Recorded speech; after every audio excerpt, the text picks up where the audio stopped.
नमस्कार। तो आज के वीडियो में डिस्कस करेंगे अनुपात और समानुपात के बारे में, यानी रेशियो एंड प्रोपोर्शन के बारे में, और जानेंगे कौन कौन सी फंडामेंटल बातें हैं। और फिर अगली क्लास से हम क्वेश्चंस की प्रैक्टिस करेंगे। तो डिस्कस करते हैं। तो आज की ये बहुत ही बेसिक क्लास है। इसमें हम समझेंगे मूल रूप से कि अनुपात होता क्या है, रेशियो क्या होता है। रेशियो का मतलब होता है कि किन्हीं संख्याओं का तुलना करना। कोई संख्या दी गई हुई है, उन संख्याओं की हम तुलना करते हैं, और तुलना करने के लिए कोई भी संख्या दी गई हो, अगर हमें उन संख्याओं की तुलना करना है, कंपैरिजन करना है, तो हमको उनको डिवाइड करना होगा, भाग देना होगा। तो भाग से हम उनकी तुलना कर सकते हैं। इसी को हम रेशियो कहते हैं, अनुपात कहते हैं।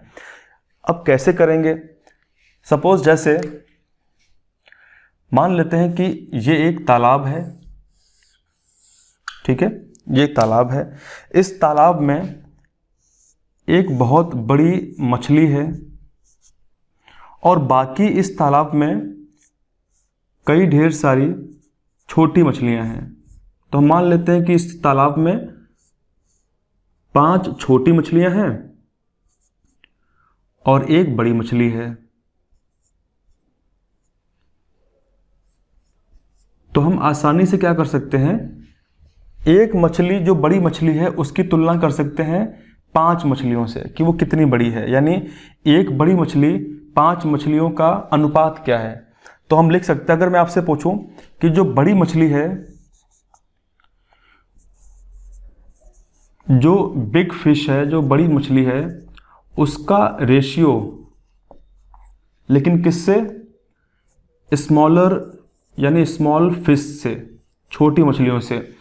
तो आप लोग ध्यान रखेंगे, मैंने यहाँ पे क्या पूछा है कि एक बड़ी मछली है, उसका रेशियो आपको बताना है छोटी मछली से। तो हम जानते हैं कि बड़ी मछली कितनी है, 1 है, तो 1 है। और इस बड़ी मछली का अनुपात किससे हमको बताना है, छोटी मछलियों से बताना है। तो छोटी मछली कितनी है, 5 है, तो 1 अनुपात 5 हो जाता है। इसका मतलब कि एक बड़ी मछली और 5 छोटी मछली है। अगर मैं इसका रिवर्स कर दूं, उल्टा कर दूं, और मैं आपसे पूछूं कि 5 छोटी मछलियों का अनुपात एक बड़ी मछली से बताओ, या फिर हम ये कह सकते हैं कि इस तालाब में छोटी मछलियों का अनुपात बड़ी मछली से आप बताइए, तो हम कह सकते हैं कि 5 छोटी मछलियां हैं और एक क्या है, बड़ी मछली है। तो इस तरीके से हम क्या कर सकते हैं, रेशियो निकाल सकते हैं, उसमें अनुपात निकाल सकते हैं कि एक्चुअली किसका किसके बीच में कितना कंपैरिजन है। हम तुलना कर सकते हैं। हमने क्या किया, यहाँ पे 1 की तुलना 5 से करी और यहाँ पे 5 की तुलना 1 से कर रहे हैं। इस तरीके से रेशियो निकाल सकते हैं। दूसरी बात, अगर यहाँ पे हम समझें कि जो अनुपात होता है, जो रेशियो होता है, उसकी अपनी कोई यूनिट नहीं होती है। रेशियो क्या है, यूनिट लेस होता है, कोई उसका अपना इकाई नहीं होती है। तो फिर रेशियो होता क्या है, रेशियो कोई संख्या हो सकती है, ठीक है। इतना आप लोग ध्यान रखेंगे। क्वेश्चन यहाँ से पूछ सकता है कि जो रेशियो होता है, जो अनुपात है, उसकी कोई यूनिट नहीं होती है। रेशियो क्या हो सकता है, कोई भी एक संख्या हो सकती है, ठीक है। तो इसको हम जब व्यक्त करते हैं तो यूनिट नहीं लिखते हैं। जैसे इस चीज़ को समझाने के लिए अगर मैं आपको यहाँ पे एग्जांपल दे करके समझाता हूँ, जैसे मान लेते हैं कि 8 किलोमीटर की तुलना, 8 किलोमीटर की तुलना आपको करनी है 4 किलोमीटर के साथ में। तो आप कैसे तुलना करेंगे? इनका अगर आपको रेशियो पूछा गया है, अगर इनका आपको अनुपात निकालना है, तो कैसे निकालेंगे? आप बोलेंगे कि 8:4, ये करेक्ट हो जाता है। आप ऐसे इसको नहीं लिखेंगे कि 8 किलोमीटर रेशियो 4 किलोमीटर, ऐसे नहीं लिखेंगे आप। तो जब भी हम रेशियो की बात करते हैं तो हम सिर्फ क्या करते हैं, संख्याओं की बात करते हैं। हम उसमें जो इकाई, क्योंकि हम जानते हैं 8 क्या है, ये संख्या है, और जो किलोमीटर वो एक यूनिट है। हालांकि यूनिट सेम होनी चाहिए, तभी हम कंपैरिजन कर पाएंगे। तो 8 किलोमीटर का 4 किलोमीटर से हम तुलना इजीली कर सकते हैं, क्योंकि ये समान इकाई में है। अगर यूनिट सेम नहीं होगी, अगर समजाती नहीं होंगे, तो तुलना इनकी हम नहीं कर सकते हैं। तो इसका रेशियो क्या निकल कर आएगा? अब रेशियो करने के लिए हम क्या करते हैं, भाग करते हैं। तो सबसे पहला स्टेटमेंट क्या लिखा हुआ है, अनुपात 2 संख्याओं की भाग द्वारा तुलना होती है। तो अनुपात क्या होता है, 2 संख्याओं की भाग द्वारा तुलना होती है। तो इसको हम भाग कैसे करेंगे, 8/4। तो 4 1 जा 4, 4 2 जा 8, तो क्या आया 2/1 यानी 2:1। तो इस तरीके से हम लिख सकते हैं। तो अनुपात, एक चीज़ और ध्यान रखेंगे आप, अनुपात किसी भी संख्या का एकदम सरलतम रूप होता है। अनुपात जो होता है वो कोई भी संख्या दी जाएगी, जैसे सपोज यहाँ पे हमने देखा था कि 8:4 है, ये सरलतम रूप नहीं है, इसको हम सिंप्लीफाई करेंगे। सिंप्लीफाई करने के लिए हमें संख्या को काटना पड़ेगा। जब संख्या को हम काटेंगे और जो संख्या बिल्कुल सरलतम रूप में प्राप्त होगी वो फिर नहीं कटेगी। तो हमने देखा कि 4 को हम क्या कर सकते हैं, 4 को भी हम काट सकते हैं, 8 को भी काट सकते हैं। तो जो सरलतम रूप हमें क्या प्राप्त हुआ है, 2:1, ये अनुपात प्राप्त हुआ है। तो इस तरीके से अगर इसमें और हम बात करें स्टेटमेंट नंबर 2, अनुपात केवल 2 सजातीय राशियों में होता है। इसका मतलब क्या होता है, 2 सजातीय राशियों का मतलब क्या होता है कि उनकी जो यूनिट है वो सेम होनी चाहिए। अब ऐसा हम नहीं कर सकते हैं, जैसे सपोज अब यहाँ पे आप देखिए, अगर हमें मान लेते हैं कि हमें 5 किलोग्राम रेशियो निकालना है 2 लीटर से। अब यहाँ पे ऐसा नहीं कर सकते हैं हम, ठीक है, कैसा कि 5 किलोग्राम का अनुपात आपको निकालना है 2 लीटर से। तो क्या आप निकाल पाओगे? नहीं निकाल पाओगे। क्यों? क्योंकि अनुपात केवल 2 सजातीय राशियों में ही निकाला जाता है, यानी जो यूनिट है वो दोनों की सेम होनी चाहिए। तो इसका मतलब कि इसको हम डिटरमाइन नहीं कर सकते, इसको हम सॉल्व नहीं कर सकते। लेकिन अगर मैं यहाँ पे लिख दूं कि 5 लीटर का आपको रेशियो निकालना है 2 लीटर से, तो आप इजीली निकाल सकते हैं, ठीक है, क्योंकि दोनों की राशियां क्या हो चुकी हैं, सेम हो चुकी हैं। यह बहुत ही बेसिक सी बात है। थर्ड पॉइंट को अगर हम देखें, अनुपात के दोनों पदों में एक ही संख्या से भाग या गुणा करने से अनुपात के मान में अंतर नहीं आता है। यह पॉइंट काफ़ी इंपॉर्टेंट है। सपोज जैसे एग्जाम्पल के तौर पे समझते हैं, मान लेते हैं कोई संख्या दी गई है 3/4, कोई संख्या दी गई है 3/4, और इस संख्या से क्या करते हैं, हम गुणा करते हैं। किसी एक संख्या, कोई एक निश्चित संख्या से हम ऊपर और नीचे गुणा करते हैं। तो हमने क्या किया, 3 में हमने 2 से गुणा किया, 4 में भी हमने 2 से ही गुणा किया। तो गुणा करने से अनुपात जो होगा वो चेंज नहीं होगा। कैसे सॉल्व करते हैं इसको, 3 दूनी 6 और 4 दूनी क्या होता है, 8 होता है। ये संख्या प्राप्त हुई है। और अगर ये संख्या है, क्योंकि ये अनुपात तो है नहीं, ये संख्या है, तो संख्या अगर ये है तो हम इसको सरलतम रूप में लेके आएंगे। 2 3 6, 2 चक्कू 8, तो क्या मिला हमको 3/4। तो हमने देखा था कि हमारी जो संख्या पहले थी 3/4, वही संख्या निकल के आ रही है।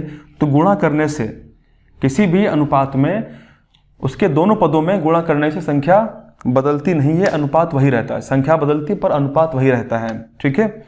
सपोज जैसे अब यहाँ पे आप लोग ये जानते होंगे कि जो रेशियो होता है, अनुपात होता है, किसी भी संख्या को हम किस तरीके से लिख सकते हैं। जैसे जो भाग का चिन्ह होता है वो क्या होता है, ये भाग का चिन्ह होता है। और अनुपात की अगर हम बात करेंगे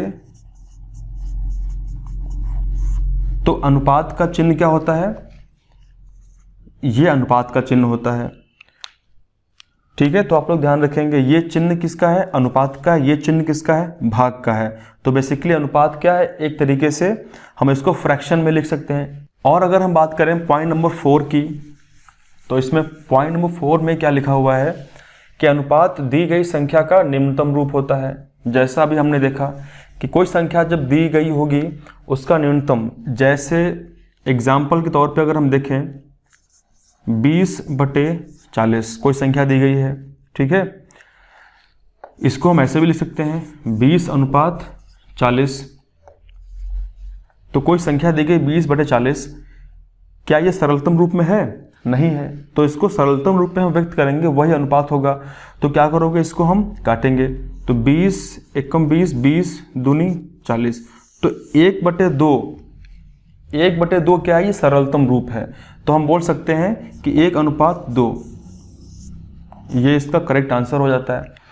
अगर हम बात करें 5वें पॉइंट का, तो यहाँ पे लिखा हुआ है कि अनुपात निकालने के लिए अनुपाती पदों को एक ही इकाई में बदलना आवश्यक होता है। अच्छा, एक चीज़ और आप लोग ध्यान रखेंगे कि सपोज जैसे मान लेते हैं कि A/B है, तो इसमें जो A है वो क्या है, ये पूर्व पद है।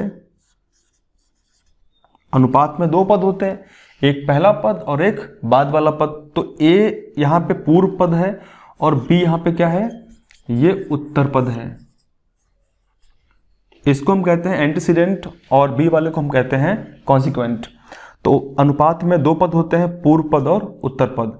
जैसे सपोज मान लेते हैं कि लिखा हुआ है 3:6, तो 3 यहाँ पे क्या है, ये उत्तर पद है कि पूर्व पद है, ये पूर्व पद है, और 6 क्या यहाँ पे है, ये उत्तर पद है।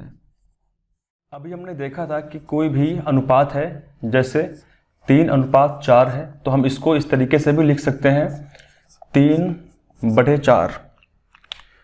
तो इसको हम फ्रैक्शन में भी लिख सकते हैं 3/4। अगर यहाँ पे हम इस चीज़ को सॉल्व करें, मैंने आपको बताया था कि कोई भी रेशियो होगा, अनुपात होगा, उसमें अगर हम किसी एक निश्चित संख्या से ऊपर और नीचे यानी दोनों पदों में गुणा करेंगे तब भी अनुपात चेंज नहीं होता है, अगर हम भाग करेंगे तब भी अनुपात चेंज नहीं होता है। तो हमने गुणा की करके देख लिया था कि अनुपात चेंज नहीं हो रहा है, लेकिन भाग करके यहाँ पे हम चेक कर लेते हैं। तो सपोज जैसे 3 का यहाँ पे हम भाग करते हैं 2 से और 4 का भी भाग करते हैं 2 से, ठीक है। ये दोनों पद हैं, ये पहला वाला पद है पूर्व पद, ये उत्तर पद है। तो हम क्या करें, दोनों पदों में एक समान संख्या से भाग करके देख रहे हैं कि अनुपात बदलता है या फिर नहीं बदलता है। तो इसको जब हम भाग करेंगे तो 3/2 इसको ऐसे लिख सकते हैं, 4/2 इसको ऐसे लिख सकते हैं। तो 2 से 2 कटेगा, बचेगा क्या, 3/4। तो जैसा पहले था वैसा प्राप्त हुआ, इसका मतलब रेशियो चेंज नहीं हो रहा, अनुपात बदल नहीं रहा है। इसको हम इस तरीके से भी सॉल्व कर सकते हैं, जैसे 3/2 अपॉन 4/2। इसको सॉल्व करेंगे तो 3/2 गुणा जब हम करेंगे तो ये पलट जाता है, तो यहाँ पे क्या आएगा 2/4। तो 2 से 2 कटेगा, आंसर क्या आएगा 3/4। तो इस तरीके से अनुपात में दोनों पदों से किसी निश्चित संख्या का गुणा या भाग करने से अनुपात नहीं बदलता है। लेकिन अगर किसी रेशियो में हम किसी निश्चित संख्या को जोड़ेंगे घटाएंगे तो अनुपात भी चेंज हो जाता है, बदल जाता है। इसको आप ध्यान रखेंगे। अब यहाँ पे हम क्वेश्चन 1-2 सॉल्व कर लेते हैं। जैसे सपोज एक कार है और उस कार की कीमत है 2,50,000 रुपए, और एक बाइक है, उस बाइक की कीमत है 50,000 रुपए। तो आपसे अगर पूछे कि कार की कीमत बाइक से कितना गुनी है, तो आप क्या करेंगे, इनका अगर आपको रेशियो निकालना है, अगर आपको इनका अनुपात फाइंड करना है कि जो बाइक है उसका जो मूल्य है और कार है उसका जो मूल्य है, उनमें अनुपात क्या है, तो आप क्या करेंगे, सबसे पहले हमने क्या देखा था कि भाग द्वारा तुलना हम करेंगे, तो हमको इनका प्राइस में जो डिफरेंस है वो मिल जाएगा कि कितने गुना बाइक कम है कार से या फिर कितने गुना कार ज़्यादा है बाइक के मूल्य से। तो आप तुलना करेंगे तो भाग करेंगे, तो यहाँ पे 4 0 ये कटेंगे, 4 0 ये कटेंगे, 5 एकम 5 और 5 25। तो यहाँ पे रेशियो क्या निकल के आया है, 5:1 ये निकल के आया है। इसका मतलब हम कह सकते हैं कि जो कार है वो 5 गुना ज़्यादा है किससे, किसके मूल्य से, बाइक के मूल्य से। या हम कह सकते हैं कि बाइक का मूल्य 5 गुना कम है किसके मूल्य से, कार के मूल्य से। तो इस तरीके से हम कंपैरिजन कर सकते हैं। दूसरी अगर यहाँ पे हम बात समझें, एक हमने पॉइंट समझा था कि अगर सेम क्वांटिटी, अगर सेम राशियां नहीं दी गई हैं तो हम उसको उसमें पहले परिवर्तित करेंगे, बदलेंगे, उसके बाद फिर हम उनका अनुपात निकालेंगे। जैसे सपोज मान लेते हैं कि 2 मीटर का आपको अनुपात निकालना है 250 सेंटीमीटर से। 2 मीटर का आपको अनुपात निकालना है 250 सेंटीमीटर से। तो यहाँ पे हम देख रहे हैं कि जो यूनिट है, यहाँ पे मीटर की बात हो रही है, यहाँ पे सेंटीमीटर की बात हो रही है। तो इसको तो हम कन्वर्ट कर सकते हैं, लेकिन अगर यहाँ पे लिखा होता 2 लीटर और 2 सेंटीमीटर तो फिर कन्वर्ट नहीं कर सकते थे, अनुपात उसका नहीं निकल सकता था। तो इसका अनुपात निकल जाएगा। कैसे करेंगे हम ये जानते हैं कि 1 मीटर बराबर कितने सेंटीमीटर होते हैं। 1 मीटर में कितने सेंटीमीटर होंगे, तो 1 मीटर में 100 सेंटीमीटर होते हैं। ठीक है, तो हम क्या करेंगे, सिर्फ यहाँ पे 100 से गुणा कर देंगे। यानी हमने पहले वाली जो पद है उसको हमने क्या किया है, उसको गुणा करके हमने सेंटीमीटर में कन्वर्ट कर लिया है। तो ये हो जाएगा 200 सेंटीमीटर और अनुपात निकालना है 250 सेंटीमीटर से। तो आप आसानी से निकाल सकते हैं हम, क्योंकि जो यूनिट है, इकाई है, वो सेम हो चुकी है। इसका मतलब समान प्रकार के ये राशियां दी गई हैं। तो समान प्रकार की राशियों में हम तुलना करके आसानी से क्या कर सकते हैं, अनुपात निकाल सकते हैं। तो अगर हम इसका रेशियो निकालेंगे तो हम इस तरीके से भी निकाल सकते हैं डायरेक्टली।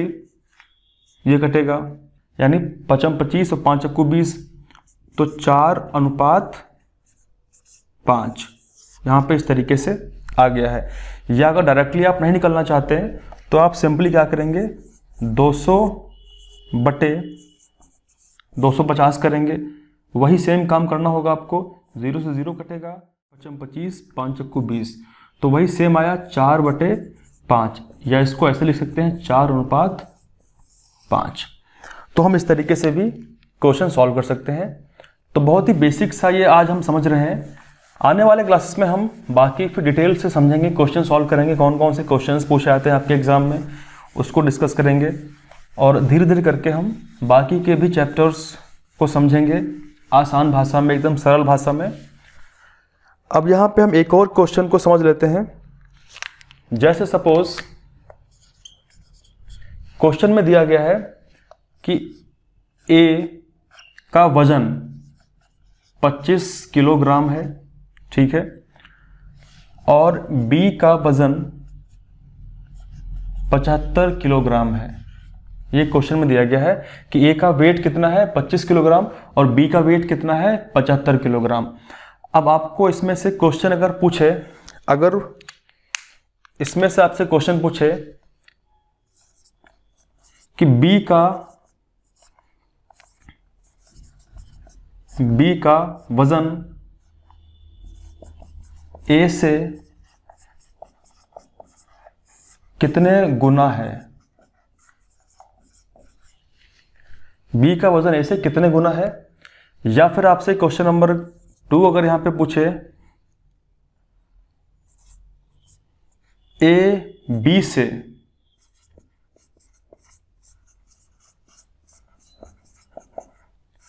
कितना कम है। अब यहां पे कोई भी क्वेश्चन आपसे पूछे तो आप इजीली निकाल लेंगे। तो सॉल्व करते हैं इसको। या अगर आपसे यहां पे क्वेश्चन नंबर 3 पूछे कि ए का अनुपात बी से, ए का अनुपात बी से क्या है, तो कुछ भी पूछ ले आप आसानी से निकाल सकते हैं। कैसे, तो ए का शुरुआत करते हैं क्वेश्चन नंबर 1 से। बी का वजन ए से कितना गुना है, तो सबसे पहले क्या करेंगे, तुलना करेंगे। हम तुलना करने के लिए क्या करेंगे, हम भाग करेंगे। तो 25/75, ए 25 है और बी क्या है 75 है। तो जब इसको भाग करेंगे हम तो 25 एकम और 25 तियां 75, तो यहाँ पे क्या निकल के फ्रैक्शन बन रहा है 1/3। तो हम कह सकते हैं कि जो ए है वो किसके बराबर है 1 के, और जो बी है वो किसके बराबर है 3 के। तो इनका अनुपात क्या रहेगा, इनका रेशियो क्या रहेगा 1:3। ए और बी का अनुपात क्या रहेगा 1:3 रहेगा। ठीक है, तो तीसरा वाले क्वेश्चन का आंसर क्या होगा? 1:3। पहले वाले का क्या होगा कि बी का वजन ए से कितने गुना है। तो हमने देखा कि बी का वजन ज़्यादा है, तो बी का वजन कितना है? 3 है। ए का वजन कितना है? 1 है। तो बी का वजन ए से कितने गुना है? तो 3 गुना है। ठीक है, बी का वजन ए से 3 गुना है। तो यहां पे हमने इसको समझ लिया। फिर अगर दूसरे क्वेश्चन की बात करें तो ए बी से कितना कम है? ए बी से 3 गुना कम है। और बी कितना ज़्यादा है? ए से 3 गुना ज़्यादा है। तो इस तरीके से हम क्वेश्चन सॉल्व कर सकते हैं। अब यहाँ पे हम कुछ क्वेश्चंस को और प्रैक्टिस कर लेते हैं। तो क्वेश्चन पूछा गया है कि निम्न को सरल अनुपात में बदलिए, और यहाँ पे ए बी और सी आपसे 3 क्वेश्चन पूछे गए हैं। तो पहला ए की अगर बात यहाँ पे हम करें तो 200:400 दिया गया है। 200:400 इसको आपको सरल अनुपात में बदलना है। तो ये तो बड़ा आसान है, इसको डायरेक्टली आप चेंज कर सकते हैं। 0 से 0 कट कर दीजिए, 2 1 कम 2, 2 दूनी 4। तो यहाँ पे रेशियो क्या निकल के आया? 1:2। यही इसका करेक्ट हो जाएगा, सरल अनुपात हो जाता है। या फिर आप इस तरीके से सॉल्व कर सकते हैं, 200/400, 200 1 कम 200 दूनी, इस तरीके से क्या आएगा? 1/2। और इसको हम लिख सकते हैं 1:2। तो ये सरलतम रूप में हमने इसको प्राप्त कर लिया है। सरलतम रूप का मतलब होता है कि संख्या उसके बाद ना कटे, वो सरलतम रूप होता है। ठीक है, फिर हम बी की बात करते हैं। तो इसमें दिया गया है कि 80 सेंटीमीटर और 1 मीटर का आपको तुलना करनी है, रेशियो निकालना है। तो इसको हम इजीली निकाल सकते हैं। 80 सेंटीमीटर और 1 मीटर, 80 सेंटीमीटर है, इसका अनुपात आपको निकालना है किससे? 1 मीटर से। और हम जानते हैं कि 1 मीटर बराबर 100 सेंटीमीटर, 100 सेंटीमीटर होते हैं। और यहाँ पे सेंटीमीटर दिया गया, यहाँ पे मीटर दिया गया है। तो क्या करना पड़ेगा आपको? इसको भी आपको सेंटीमीटर में कन्वर्ट करना पड़ेगा। तो 80 सेंटीमीटर और यहाँ पे हम क्या लिखेंगे? 1 मीटर यानी 100 सेंटीमीटर। तो इस तरीके से हम इसको ईजिली निकाल ले जाएंगे। तो 80/100 आ जाएगा। तो हमने क्या किया? इसको हम अब काटेंगे। 2 चक्कू 8, 2 पंचे 10, तो 4/5, या इसको हम लिख सकते हैं 4:5। ये हमने इसको सरल कर लिया है, सिंप्लीफाई कर लिया है। अब हम सी की अगर बात करें, 40 पैसे और 2 रुपए में आपको सिंप्लीफाई करना है, सरल करना है। ये ऐसे क्वेश्चंस हैं जो क्लास 6 स्टैंडर्ड के क्वेश्चन हैं, एनसीईआरटी के या यूपी बोर्ड के। तो ये क्वेश्चन बहुत आसान है, और कई ऐसे स्टूडेंट हैं जो इतने आसान क्वेश्चन नहीं कर पाते हैं। तो इसीलिए मैंने पहली क्लास में ये बेसिक से क्वेश्चंस को रखा है, ताकि आप इसको समझें। और हम बिल्कुल शुरुआत 0 से कर रहे हैं। तो यहाँ पे क्या बोला है? 40 पैसे की बात यहाँ पे करी गई है। 40 पैसे, अनुपात आपको निकालना है, यानी सरल आपको करना है 2 रुपए। 2 रुपए, तो यहां पे हम पैसे और रुपए की, तो हमको मालूम है कि 1 रुपए में कितने पैसे होते हैं? 100 पैसे होते हैं। ठीक है, 1 रुपए में 100 पैसे होते हैं। तो यहां पे 40 पैसे हैं, और आपको 40 यहां पे पैसे हैं। ठीक है, आपको सिंप्लीफाई करना है, अनुपात निकालना है 2 रुपए। तो 2 रुपए यहाँ पे हमको इसमें पैसे में कन्वर्ट करना है। तो क्या करेंगे? 200 पैसे, तो 40 पैसे और 200 पैसे, अनुपात निकाल लीजिए आप इजीली। तो इसको हम ऐसे लिख सकते हैं 40/200। ठीक है, कितना आंसर से आएगा? 4 एकम 4, 4 पंचे 20। तो इसका जो सरलतम रूप आएगा 1/5 आएगा। या हम इसको अगर अनुपात में, रेशियो में कन्वर्ट करेंगे तो 1:5, ये इसका सरलतम रूप आ जाएगा। तो इस तरीके से हमने इसको कन्वर्ट कर लिया है। अब आपसे पूछा गया है क्वेश्चन नंबर 2 में, एक कक्षा में 20 लड़के हैं, 20 लड़के हैं और 40 लड़कियां हैं। 40 लड़कियां हैं। लड़कों की संख्या का लड़कियों की संख्या से अनुपात क्या है? ये तो बड़ा आसान क्वेश्चन है। तो आपको पता है कि 20 लड़के हैं और 40 क्या हैं? लड़कियां हैं। तो आप अनुपात निकाल सकते हैं 20 अनुपात 40। इसको डायरेक्टली सॉल्व कर सकते हैं आप। 20 एकम 20 दूनी, तो 1 अनुपात 2 आ गया। इसका मतलब कि जब हम रेशियो की बात करेंगे तो लड़कों और लड़कियों का जो अनुपात है वो 1 अनुपात 2 आ जाएगा। अगर यहाँ पे क्वेश्चन में थोड़ा सा चेंज किया होता और ये पूछता, यहाँ पे ये अगर पूछा होता क्वेश्चन में कि लड़कों का अनुपात कक्षा में सभी विद्यार्थियों से निकालिए, यहाँ पे अगर पूछा होता कि लड़कों का अनुपात कक्षा में सभी विद्यार्थियों से निकालिए, तो हम ये जानते हैं कि जो लड़के हैं वो कितने हैं? 20 हैं। और सभी विद्यार्थियों की जब हम बात करेंगे तो हम उसमें क्या करेंगे?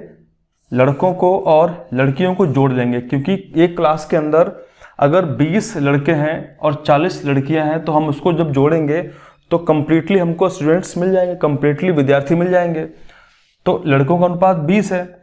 और अगर हम बात करेंगे कि कुल कितने उसमें विद्यार्थी हैं, तो 60 हैं। तो 20 अनुपात 60 को आप अगर सरल करेंगे, सिंप्लीफाई करेंगे, तो आपको आंसर मिल जाएगा 20 एकम 20, 20 तिया 60, तो 1 अनुपात 3 आपको मिल जाएगा। इसका मतलब कि एक क्लास के अंदर लड़कों का अनुपात और सभी विद्यार्थियों का अनुपात क्या निकल के आएगा? 1 अनुपात 3 निकल के आएगा।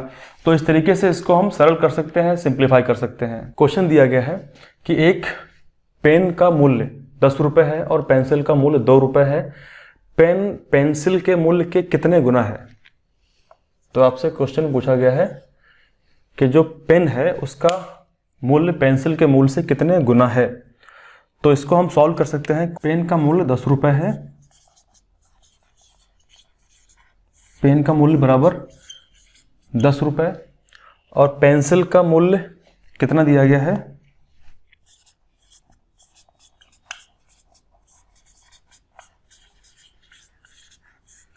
बराबर 2 रुपये। तो आपको बताना है कि पेन पेंसिल के मूल्य से कितना गुना ज़्यादा है, आपको ये बताना है। तो तुलना करेंगे तो क्या करेंगे हम? 10/2, इसको हम काटेंगे, 2 एकम 2 पंचे, तो हमको फ्रैक्शन में वैल्यू निकल के आई है 5/1। तो इसको हम इस तरीके से लिख सकते हैं 5:1। तो 5 जो वैल्यू है किसकी है? 5 वैल्यू पेन की है, और 1 वैल्यू किसकी है? 1 जो मूल्य है वो किसका है? वो पेंसिल का है। और आपसे पूछा गया था कि पेंसिल के मूल्य के कितने गुना है पेन की वैल्यू, तो हम कह सकते हैं 5 गुना है। ठीक है, तो इस तरीके से आसान क्वेश्चन था ये। क्वेश्चन नंबर नेक्स्ट की बात करते हैं। पूछा गया है कि रवि 1 घंटे में 6 किलोमीटर चलता है, जबकि रोशन 1 घंटे में 4 किलोमीटर चलता है। रवि द्वारा तय की गई दूरी से रोशन द्वारा तय की गई दूरी का अनुपात आपको निकालना है। तो आसान सा क्वेश्चन है, इसका अनुपात निकल आएगा। इसमें कुछ नहीं करना है, बस केवल दोनों की चली गई दूरी का आपको कंपेयर करना है, तुलना करनी है, और फिर उसका अनुपात निकल आएगा। तो रवि 1 घंटे में कितना चलता है? रवि चलता है 6 किलोमीटर। ठीक है, रोशन चलता है 4 किलोमीटर। तो आपको इनका अनुपात निकालना है, इनकी जो चली गई दूरी है उनका अनुपात निकालना है। तो अनुपात निकालने के लिए क्या करेंगे आप? इनको आप भाग के रूप में लिखेंगे 4/6/4, और उसके बाद में इसको आप काटेंगे, सिंप्लीफाई करेंगे, सरल करेंगे। तो 2 दूनी 4, 2 तिया 6, तो 3/2।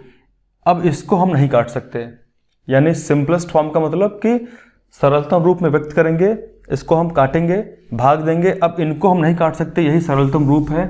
तो अब अनुपात पूछा गया था, तो 3 किसका अनुपात है? रवि का। और 2 किसका अनुपात है? रोशन का। तो अनुपात क्या निकल के आएगा? 3:2। तो इनकी चाल का अनुपात पूछा गया था, तो 3:2 निकल के आएगा।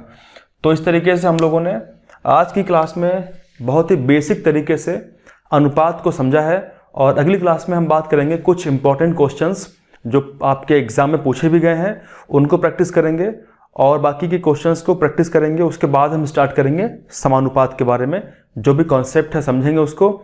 तो मिलते हैं नेक्स्ट वीडियो में। Thank you. जय हिंद, जय भारत।